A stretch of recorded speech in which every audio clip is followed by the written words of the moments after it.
पहाड़ी राज्य गुड़िकरे तुषारपात एवं वर्षा पाई पाणीपाग विभाग सतर्कता जारी करिछि। आसंता 48 घंटा मध्य जम्मू एवं काश्मीर, हिमाचल प्रदेश एवं उत्तराखंड रे पाग हठात परिवर्तन हो पारे। प्रबल पवन एवं तुषारपात साधारण जीवन को बाधा प्राप्त करिबार आशंका करा जाउछि। एही समय रे दिल्ली समेत अनेक समतल राज्य रे कुहुडी एवं तापमात्रा रे परिवर्तन देखिबाकू मिलुछि। सारा देश रे पाग द्रुत गति रे परिवर्तन हेउछि। सकाळे एवं संध्यारे प्रबल ठंडा एवं अपराह्न रे हालुका गरम लोकंकु द्वंद्व रे पकाइछि। एही समय रे भारतीय पाणीपाग विभाग एक बड़ सतर्कता जारी करिछि। पाणीपाग विभाग अनुसार आगामी 48 घंटा मध्य रे पहाड़ी राज्य गुड़िकर पाग हठात परिवर्तन हो पारे। पश्चिमी विशृंखलार सक्रियता वर्षा एवं तुषारपात एक समय आनीपारे बोली संभावना रही। एहार प्रभाव केवल पर्वत पर्यंत सीमित रहिब नाही, बरं यह उत्तर भारतर अनेक समतल राज्यर पाग को मध्य प्रभावित करिब।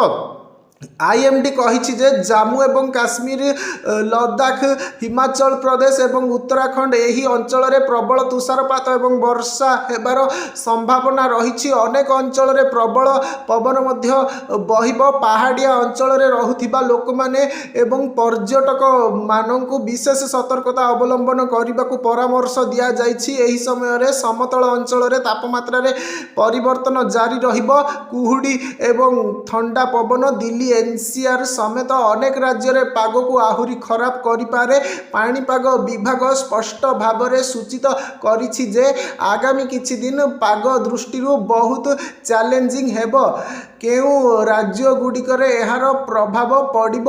दिल्ली रु हिमालय पर्यंत पाग बदलिब। आईएमडी अनुसार पश्चिमी विशृंखला जोगु फेब्रुआरी 7 रु 9 एवं 11 मध्य पश्चिम हिमालय अंचल रे वर्षा एवं तुषारपात हेब। जम्मू एवं काश्मीर, लद्दाख, हिमाचल प्रदेश एवं उत्तराखंड सबुठारु अधिक प्रभावित हेबे। फेब्रुआरी 10 रे घंटा प्रति 30 रु 40 किलोमीटर बेगरे प्रबल पवन बहिबा एवं अनेक अंचल रे झड़ वर्षा हेबार संभावना रही। दिल्ली रे पाग स्पष्ट रहिबो, किंतु हालुका मेघ एवं कुहुडी चिंतार विषय होई पारे। उत्तर प्रदेश रे ठंडा पवन एवं कुहुडीर प्रभाव वृद्धि पाइबो। बिहार रे पाग स्वाभाविक रहिबो, किंतु सकाळ कुहुडी लागी रहिबो। राजस्थान रे सकाळ एवं संध्या ठंडा लागी रहिबो।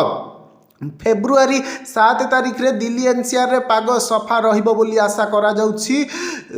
दिन रे पवन बहिबा संभव एवं राति रे कुहुडी लागी रही पारे। फेब्रुआरी 8 एवं 9 तारिख रे हालुका मेघ रहिबार संभावना अछि। तापमात्रा धीरे धीरे वृद्धि पाइबो, जहा फल रे ठंडा ह्रास पाइबो।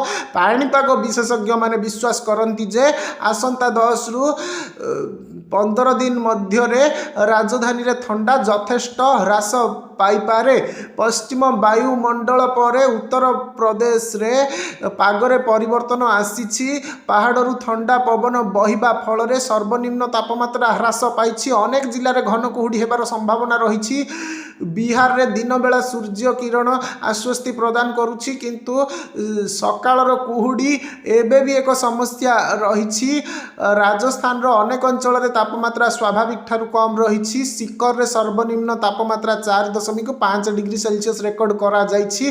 केउ राज्य रे सबुठारू अधिक तुषारपात हेबो।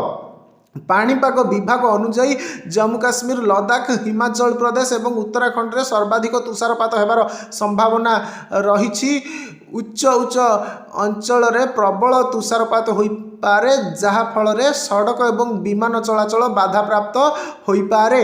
समतल अंचल रे मध्य पाग परिवर्तन हेबो कि पश्चिम बाधा समतल राज्य गुडी को मध्य प्रभावित करिबो। दिल्ली, उत्तर प्रदेश, राजस्थान एवं बिहार रे तापमात्रा रे परिवर्तन, कुहुडी एवं ठंडा पवन देखिबाकू मिले। प्रबल पवन विपदपूर्ण होई पारे कि फेब्रुआरी 10 तारिख रे किछि अंचल रे प्रबल पवन बहिबार संभावना ସମ୍ଭାବନା ରହିଛି। ଏହା ଫଳରେ ପାହାଡ଼ିଆ ଅଞ୍ଚଳରେ ଭୂସ୍ଖଳନ ଏବଂ ରାସ୍ତା ବନ୍ଦ ହୋଇପାରେ। ପର୍ଯ୍ୟଟକ ଏବଂ ସ୍ଥାନୀୟ ଲୋକଙ୍କୁ ସତର୍କ ରହିବାକୁ ପରାମର୍ଶ ଦିଆଯାଇଛି।